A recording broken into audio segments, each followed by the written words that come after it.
Whenever I'm in need and I'm looking for help, God, you're always there for me. Wherever you lead me, I can follow you. God, you're always there for me. Oh, God, you're always there for me. Help me believe you know what's best for me. I feel it in my soul when you are in control. I got one life to live and I wanna live it your way. Oh yeah, I do what I should do when you help me choose. I got one life to live and I wanna live it your way. Oh yeah, I got one life to live and I wanna live it your way. Oh yeah, one life to live and I wanna live it your way. Whenever I'm lost and I don't know where to turn, God, you're always there for me. Wherever I go, you're always by my side. God, you're always there for me. Oh, God, you're always there for me. Yes, you are. So help me believe you know what's best for me. I feel it in my soul when you are in control. I got one life to live and I wanna live it your way. Oh yeah, I do what I should do when you help me choose. I got one life to live and I wanna live it your way. Oh yeah, I got one life to live and I wanna live it your way. Oh yeah. Yeah. God, help us to be more like you. 'Cause your way is the best way. I feel it in my soul when you are in control. I got one life to live and I wanna live it your way. Oh yeah, I do what I should do when you help me choose. I got one life to live and I wanna live it your way. Oh yeah, I feel it in my soul when you are in control. I got one life to live and I wanna live it your way.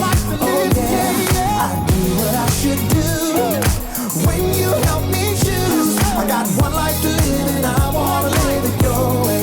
Oh yeah, I got one life to live and I wanna live it your way. Oh yeah.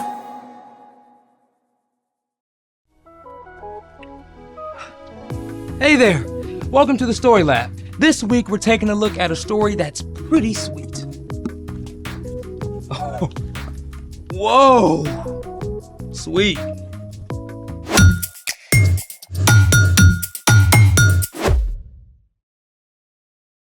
Hey, I'm Carter. And I'm Zeke. This month we're talking about how we can trust God to help us do what's best.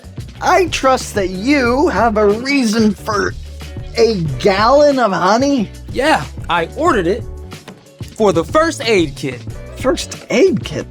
That makes 0 sense. Actually, honey has antibacterial properties. It can kill bad germs and keep a wound or burn from getting infected. So instead of a Band-Aid, it's Honey Aid. Yeah, pretty much. Little problem though. Yeah, see, I thought I ordered a tiny jar to fit it inside the kit. Well, what are we gonna do with all this honey? Well, I can only think of one thing. Honey challenge! First challenge! Honey once created a complex mystery for some French beekeepers. I hope we don't need to know any French. I know some ratatouille, soufflé, escargot. Okay. In 2012, beekeepers in the Alsace region of France discovered that their bees were producing green and purple miel, or honey. Your challenge is to tell us why in 2 sentences. Wait, that's it? Don't we at least get multiple choice or something? Nope. Ugh. Okay, the bees must have been getting pollen from purple flowers. Don't they do that anyway? Well, The bees were so cold they turned purple, and so did their honey? that's just ridiculous. What about the green? Okay, fine. The bees infiltrated the story lab and took a bunch of our food coloring. Well, we certainly use enough around here.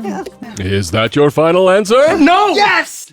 Incorrect!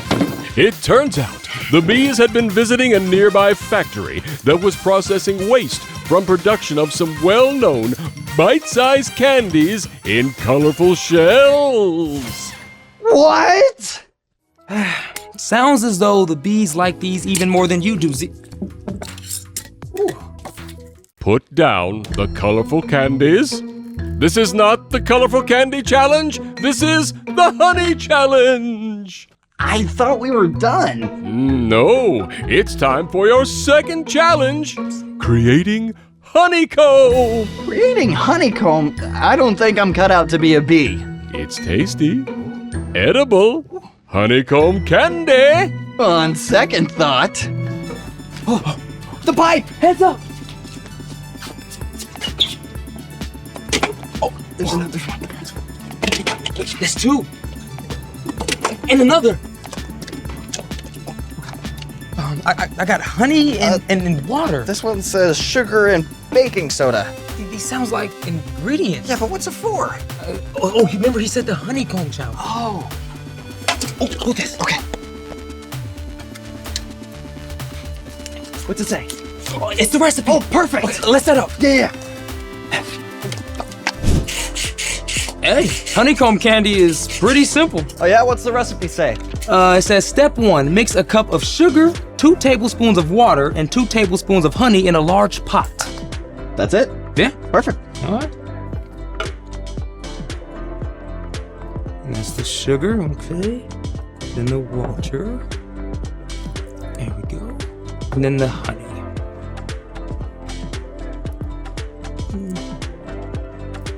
Now you stir it. Oh, perfect.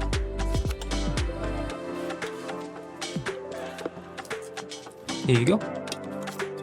Oh, thank you. For your left hand. Okay, what next? All right. It says step 2, make sure your pan for cooling the candy is ready by lining it with foil and non-stick spray. Perfect.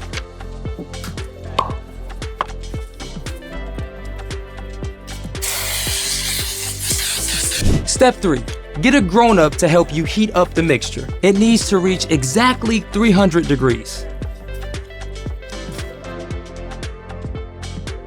And 300.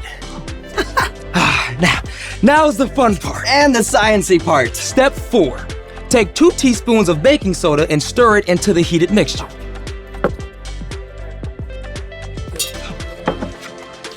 When added to the hot mixture, the baking soda releases a gas that gets trapped in the caramelized honey and sugar. This produces air pockets, just like real honeycomb. Now I see why we needed a large pot. You got the pan ready? Yes.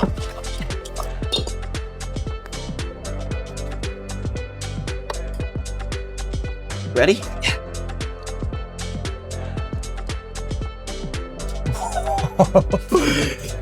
Okay. Great. When can we eat? In a couple of minutes. But while we wait, it's time for... The story before the story. Today we're in the book of Proverbs, which is a collection of wise sayings, many from King Solomon. Solomon became king at a very young age. He was worried about leading an entire nation with so little experience. One night, God spoke in a dream and told Solomon that he could have any gift he wanted. Solomon could have asked for money or power. But instead, Solomon asked God for wisdom so he could be the best leader for his people. God listened and honored Solomon by making him the wisest man on earth. Many of the things Solomon learned and said were written down, together with other wisdom. The sayings, called Proverbs, are short sentences or stories that help people make wise decisions in their everyday lives. Which is where our story starts. Take it away. Hey everyone, I'm Brian. and I love Proverbs for a lot of reasons. Most of them are super short and to the point, and some of them are pretty awesome word pictures. Take today's verse from Proverbs 25:16. If you find honey, eat just enough. If you eat too much of it, you will throw up. In Solomon's time, people didn't have much sugar of any kind, so finding wild honey was a big deal. It was probably tempting to just eat the whole thing. Most of us really like sweet things too. Our brains are wired for it. Say your dad makes some awesome fluffy pancakes with butter melting all over. You're probably gonna squeeze out a little honey or maple syrup to drip down the sides. Yum. But you take that honey jar and keep squeezing. That's when something good turns bad. We all know what's gonna happen if you eat that entire plate of pancakes with a whole jar of honey, right? Ugh. Your stomach is gonna stage a rebellion. And everything that's down there is gonna come up and out. We don't need a reenactment. Too much of a good thing is too much. And Solomon's wisdom goes for any good food. Cookies, cake, candy, ice cream, pizza, lasagna. Eating one serving of those things tastes mighty great, but if you don't know when to stop and just keep eating, you're gonna make yourself sick. Even something super healthy like water can overload your system if you drink way too much, way too fast. But Solomon wasn't just talking about food. See, God delights to give us good things. God wants us to enjoy them. But any good thing can get out of control and cause trouble if you don't know when to stop. Think about the sun. One of my favorite things in the world is time at the pool or the beach. The water, the bright sunshine, maybe sand castles. But if you stay out too long, especially without reapplying sunscreen, your skin may be pretty painful the next day. Or maybe your thing is video games. When you're playing your favorite game, you feel like you're on top of the world. Yeah, you just can't wait to beat the next level. Boop, boop, boop, boop, boop, boop, and the next one after that. Boop, boop, boop, boop, boop, boop. But if you don't take breaks and spend some time in the real world, you're gonna feel grumpy and jumpy and even end up with eye strain or a headache. It could even be something as simple as riding your bike. It feels great when you pick up speed with the wind rushing in your face, but you go too fast and it's super easy to lose control and meet the ground way harder than you meant to. Knowing when to stop and actually stopping are not always easy. It takes self-control, which means trusting God enough to do what's best, even when you don't want to. When you ask God for help and practice self-control, over time, you can start to live by the wisdom recorded in Proverbs 25:16. If you find honey, eat just enough. If you eat too much of it, you will throw up. That is the end.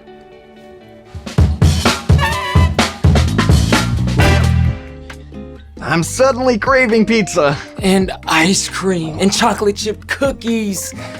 Well, tasty treats are okay in moderation. It's all about knowing when to stop. So, what's our part in the story? Well, you can start by trusting God and asking for help to practice self-control. And self-control is choosing to do what's best, even and especially when you don't want to. Like, knowing when to stop. Yeah. Like sometimes I know I need to stop eating potato chips, but then I keep doing it anyway. Self-control takes time and practice. When we follow Jesus, God sends the Holy Spirit to live inside of us. Self-control is actually part of the fruit of the Spirit that develops in our lives over time. And we get lots of chances to practice. God's given us so many awesome things to enjoy. Ooh, video games. Hanging out with friends. Awesome snacks. Stuff like soccer and baseball and dance. All great things. But every one of them can cause trouble if you don't know when to stop and you let them take over all of your time and energy. That's a lot of good knowledge right there. True story. See you next time. So, here's the thing. Know when to stop. And I know a great way to practice. Oh, Oh, it's like fluffy on the inside. Are you ready? Cheers. Delish. How much do you think is too much? I think we do one more bite. Thanks for joining us in the story of Cheers, Exxon. one more.